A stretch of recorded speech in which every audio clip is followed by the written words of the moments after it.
Hello again, Frank from the Old Town Coleman Center.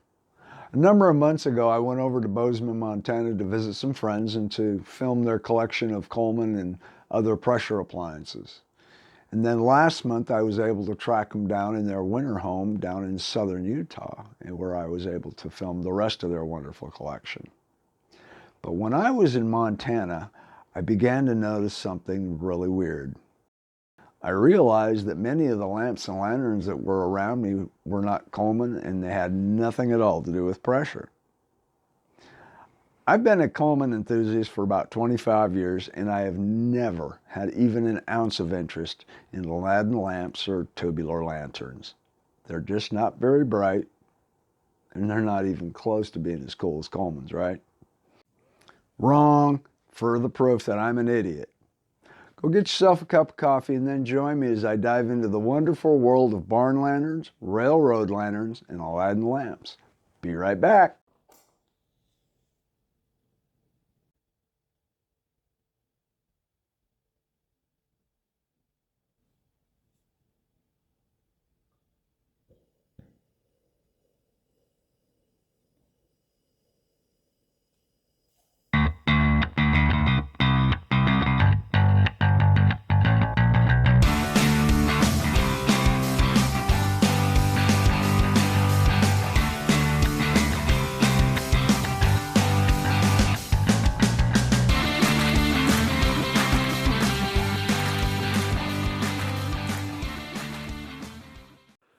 So this is an old rail barn lantern. Would have been used out in the barn or in the outhouse or in the house. Rail is pretty much owned by Standard Oil. If you bought oil from Standard Oil, they gave you a rail lantern. That is great to find one complete like that with the original globe and all its original parts and no rust holes in it. This is a Orange County I worked for the County of Orange for 42 years. And this is what the County of Orange used to do on their barricades. They hung these or on their barricades or just set them. You just set them out on the street. The old road bombs that, I don't know, some people, Sure. Those were, everybody made those also. Right. And they just set them out there, and so many of them, when they went to fill a hole, they just kicked them off in the hole. They were literally a dime a dozen. Right. This is a marked County of Orange embry with the proper marked embry glass, original E20 glass in it. Okay. My brother gave me that when I retired from the county. Well, it's kind of special. A hot blast takes in air from here. This is all perforated, the glow plate. Takes in air from there, comes up, also takes air from here, but it doesn't exhaust, it only exhausts through here. So most of it, once you get it lit and it warmed up, it creates its own venturi and it pulls the air back down through. So it's reburning used air, it's reburning burnt air already. So the flame is more yellow than on a cold blast. A cold blast has a sleeve up in here, and it draws cold air or outside air through here, and there's a sleeve in here.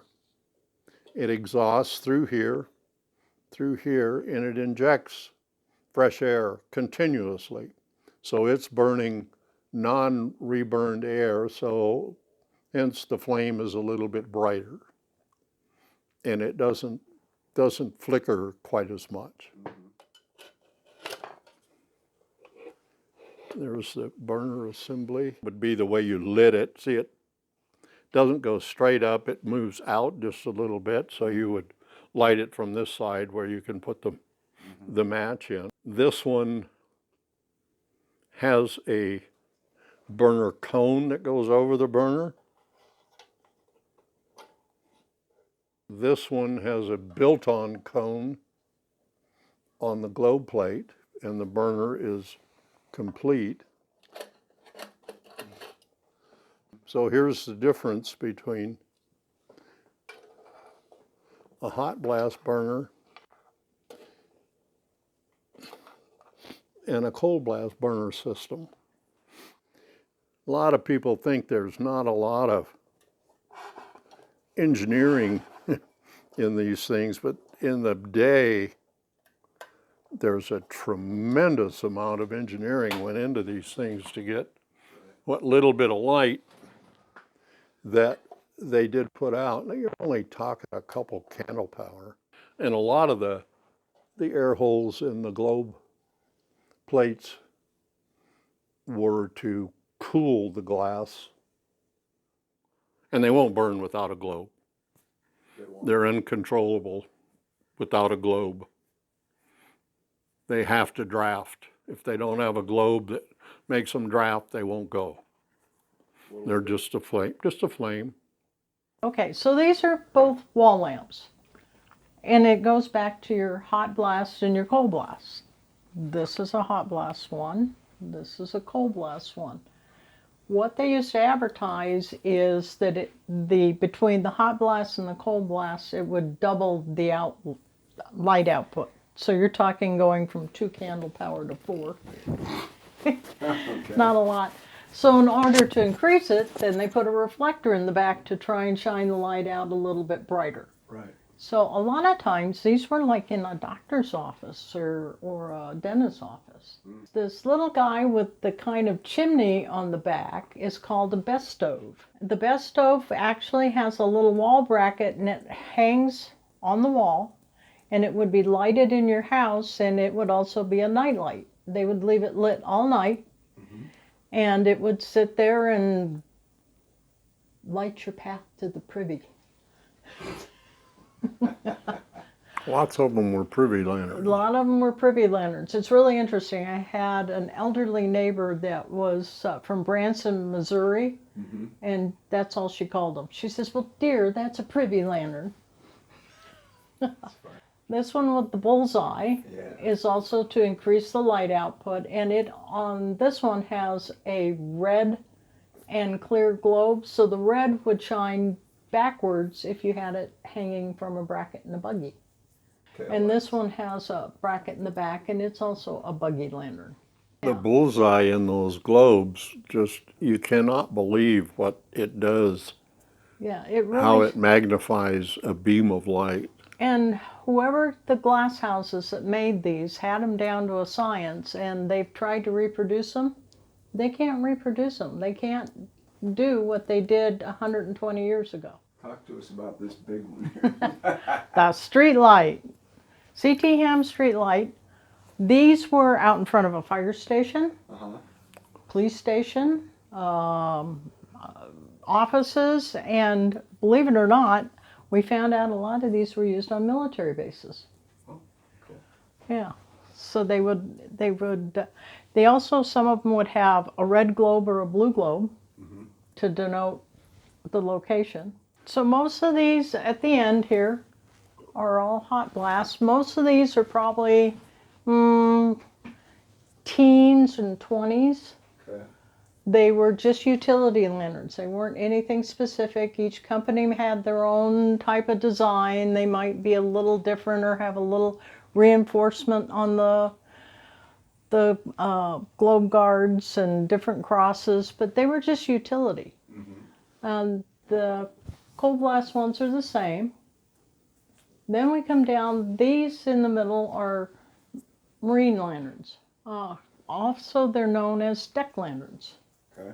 Most of them are brass because of the marine environment, and the straight globes on them are pretty indicative, and then they have the guards on them to prevent, damage. Sure. Okay. And then the ones on the end are all Dietz Vestas. These were often used on railroads. The New York Central line used tons of them. You'll find lots of them that are New York Central. The end one down there, notice it's a little bit bigger than these others. Right. It's an earlier one. And they have a lock to lock the handle up so they can lock them or lock it down. Right. Locked it up so they could wave it to signal from the back of the train Using a to the signal. engineer to either stop, stay stopped, or go ahead. Blue globes in railroad is a safety thing. The person that put a lantern in front or in back of a train with a blue globe means that train was not to move, period, until whatever the reason that that lantern was placed there, repair or waiting for another train.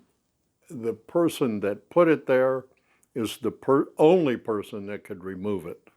Lock out, tag out. Version 1. Yep. So that you couldn't just come along and kick it out of the way, and Right. Okay. so that's what blue. And I don't know, obviously they made clear green would have been a signal to probably from the rear of the train to the engineer To go. to go. So I notice on your marine lanterns, you got a green, a clear, a red, and a pink. That was the pink was originally blue, and those are all reproduction globes. Okay. And that was just the problem with them trying to stabilize the blue color back when they started to reproduce those globes. Yeah. When you hung the blue color out in the sunlight, it turned pink. It Yeah. didn't stabilize. Okay. Okay, so this one's a Paul's leader. Okay. Say that again. It's a Paul's leader Okay. is the name of it. And if you notice on the globe is also marked Paul's leader, Okay. which makes it matched, probably as it was sold on a lot of them if they survived, Right. which makes it a little more valuable. The little guy's up on the top. The near that's up there that's marked near is German.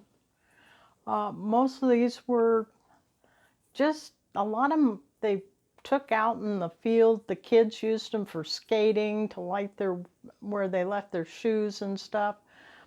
A lot of them are just where they didn't need a whole lot of light, like going out to the barn or something. They're just a little bit smaller, and they're mainly later. The smaller ones are pretty much all later. Right. Not to see with, to be Yeah, seen. to seen. Walking along the road or Yeah, That makes sense. yeah. Everybody thinks these are railroad lanterns. Get up there. Okay. The red one in the middle. Yeah, well, all of those. Everybody thinks they're railroad lanterns, and they're not.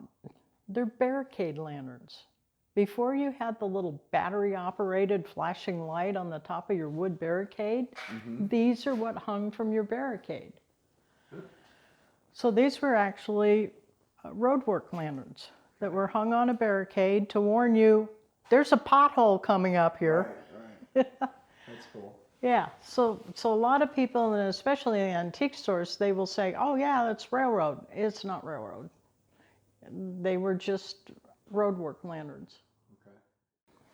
All right, so the ones up there with the hoods on them, let's see, 2 of them in the back would be the same as the street light, except they would be hung on the side of the building. To walk a light way, or dairy, sidewalk, different kind of lighting. The one in the front right there is actually an inspector's lantern. It has a reflector in the back to shine the light, and it has a handle in the back. You grabbed it from the top, and they would use that to walk along a train and inspect the wheels or underneath of a car or other things. So a lot of those are inspector's lanterns. I think that particular one is Southern Pacific. Copper founts and brass founts were supposed to be a little more water resistant. They didn't rust, and definitely at the time they were made, they were higher priced. So you don't find quite as many of them. In an antique store, you want to make sure you look at the bottom of them and Yeah. before you buy them, and not make sure they're don't have holes in them. Pinhole rust is pervasive in tubular lanterns. Oh, the guy's in the corner. That's so pretty. Well, the top one there is pretty cool. That's a CT ham. This And one here? yeah, Okay. that is a CT ham, and that would actually have gone on an old vehicle. Not just a buggy, but some of those got used on some of the early cars. And then the lower one, the Eureka, is actually a bicycle lamp. That would have attached to your bicycle so you could be seen. It has a red in the back. So it's just like the buggy lamp except for your bicycle. Right.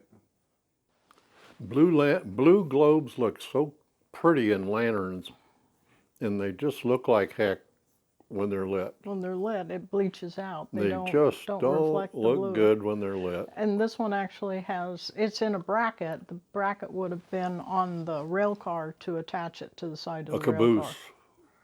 Those are caboose brackets, Caboose I think. brackets, yeah, caboose brackets.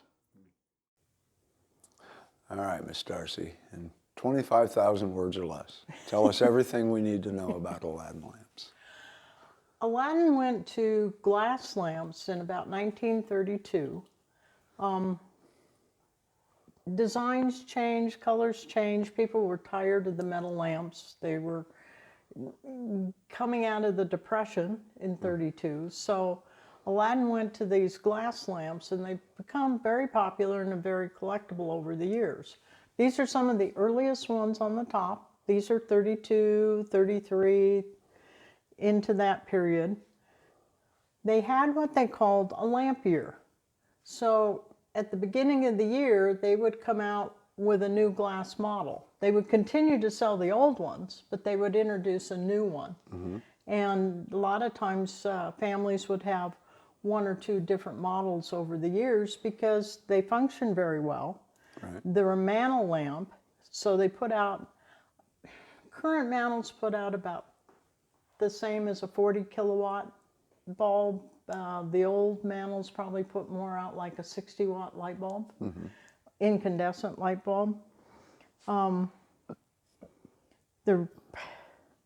In part of the time they raised to a fount on a metal base to raise the height up a little bit. They went in the later years, the glass gets heavier, and they go to like the same fount, and they'll change the bottom. When was that lamp made? This one would have been about 1937 to 38. And that's a completely functional lamp. Yep, most of these lamps all have the very same burner. They're all a Model B burner. Okay. It's very functional, standard. It was tried and true for 12 or 15 years that they produced it. Also in here, in the center, in with the Aladdins, we have 3 Coleman Carolites.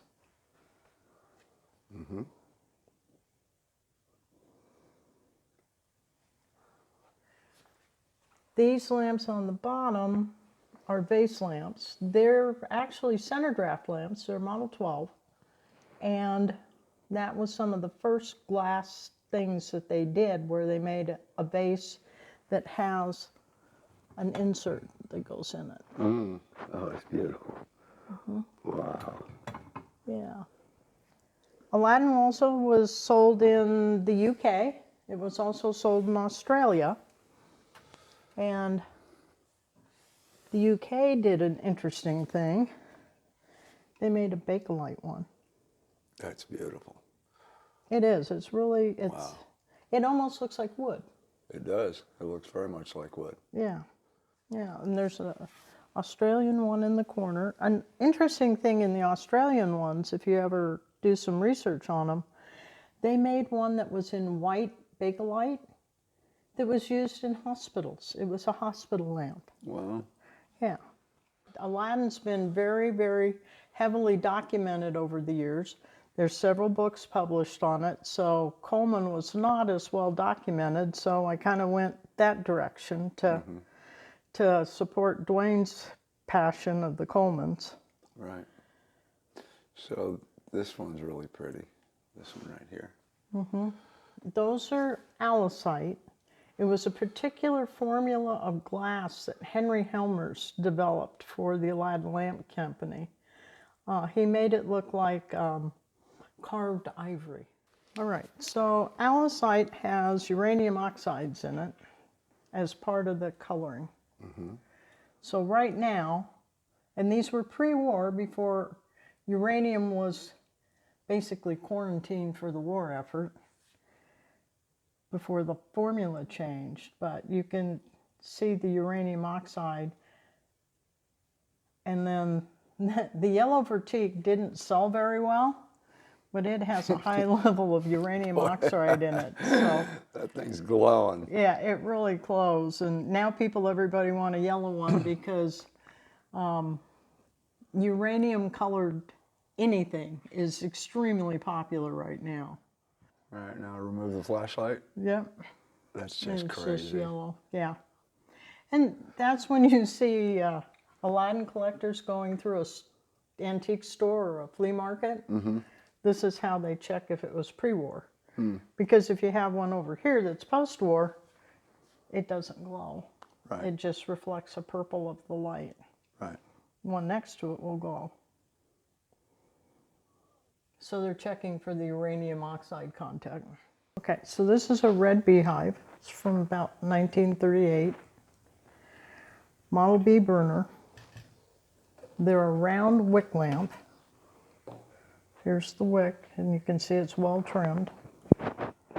What do you mean it's well trimmed?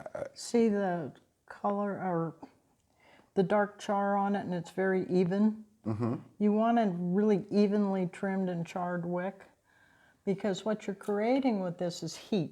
You're not creating light. The wick is not there for light. It's to create heat to incandesce the mantle. These are a mantle lamp. Right. Same way with a Coleman care light.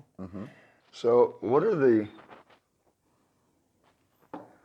you have a burner there? This is a burner. The entire assembly is called a burner. Burner, yeah. Burner, wick raiser, wick, burner, outer wick tube, flame spreader, gallery. Okay. Fit right on there, and it locks in. This is a new mantle. I don't want to lock it in there. Do you have to burn this mantle in? You do. You need to burn the mantle in before you light it. Don't Don't do a hot one. don't turn it on and light it. The mantles usually are not happy. This is a fairly old mantle. Okay, so the wick is down in the fount and it sucks up the kerosene, and you light the wick and it's just that little trimmed area, and that's all that's going to be Right. seen. And you want just a nice little blue flame. You don't want any spikes or any top flames, because all you're doing is making heat. This is a Bunsen, Okay. it's like a Bunsen burner. Anybody that ever took any biology or chemistry or anything, a Bunsen burner creates heat. Mantles are luminescent.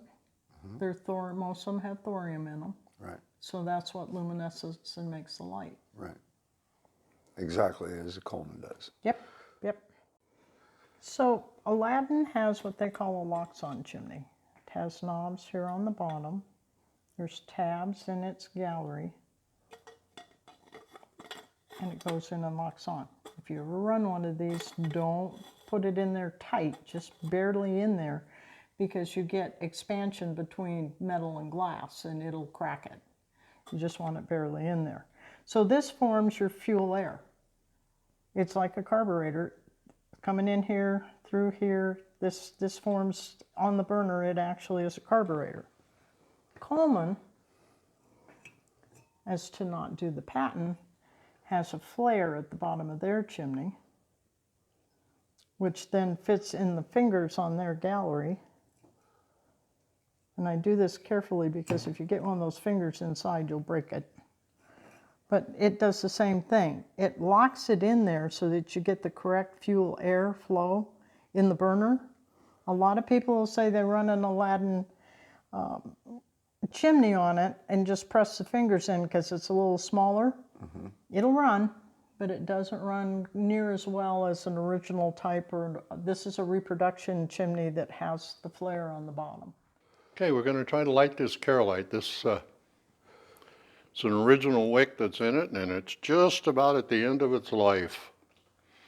They say that they'll, under normal circumstances, burn about 1,000 hours. So I've burned this for several hundred hours. Same chimney, same mantle. It just won't go up anymore.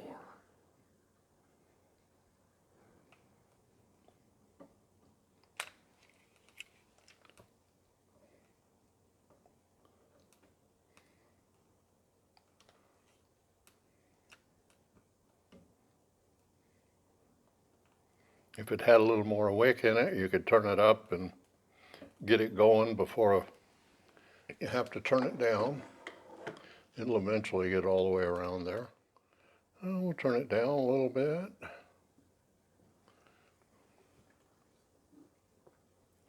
Set the gallery and the tripod, chimney, and mantle on. Lock it down. Turn the flame up very slowly.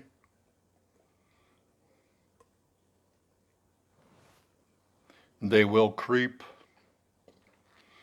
up, so you don't want to turn them as high as they will eventually go when they heat up. This is an original tripod. They made two different tripods. Coleman did make this one, which is round, like a Aladdin tripod, and then they made the tripod out of flat stock, which I don't know if you have a picture of or not.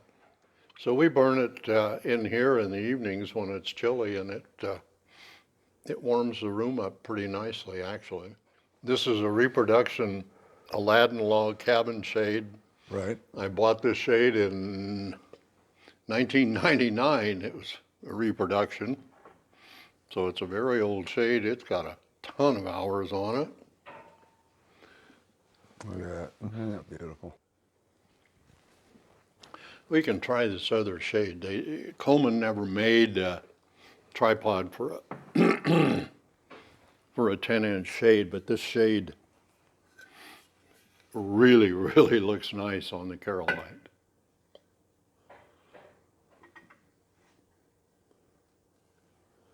Yeah, it does. Well, there you go. I hope this sparks some interest in these really cool non-Coleman, non-pressure lighting devices. As you can tell, I've just started my collection and I can't wait to find out what finds me next. A very special thanks to Darcy and Dwayne of D&D Lanternworks for allowing me to make this video for you. I might have one more up my sleeve from D&D, but I'm not sure yet. We'll have to wait and find out. And until then, keep them burning.